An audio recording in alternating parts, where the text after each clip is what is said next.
आजचा कायदेशीर प्रश्न. सोशल मीडियावर आपण अनेकदा पाहतो की कोणत्याही व्यक्तीवर पुराव्याशिवाय गंभीर आरोप केले जातात. प्रश्न असा आहे, हे कायदेशीर दृष्ट्या सुरक्षित आहे का?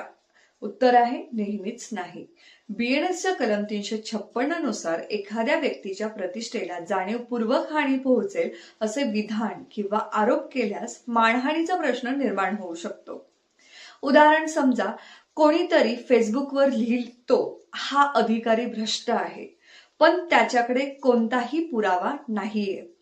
अशी पोस्ट त्या व्यक्तीच्या प्रतिष्ठेवर परिणाम करू शकते. परिस्थितीनुसार मानहानीचा दावा किंवा फौजदारी तक्रारही यामध्ये होऊ शकते. पण दुसरीकडे जर एखाद्या न्यायालयीन निर्णयावर किंवा सरकारी धोरणांवर किंवा सार्वजनिक कामाच्या तथ्यांवर आधारित आणि सद्भावनेने गुडफेट टीका केली तर ती प्रत्येक वेळी मानहानी ठरत नाही. कायद्यात अशा काही अपवादही दिलेल्या आहेत.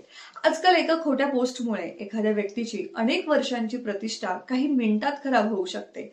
म्हणून पोस्ट करण्यापूर्वी सत्य पडताळा. स्वातंत्र्याने बोलण्याचा अधिकार आहे, पण दुसऱ्याच्या प्रतिष्ठेचा आदर करण्याची जबाबदारीही तितकीच इम्पॉर्टंट आहे.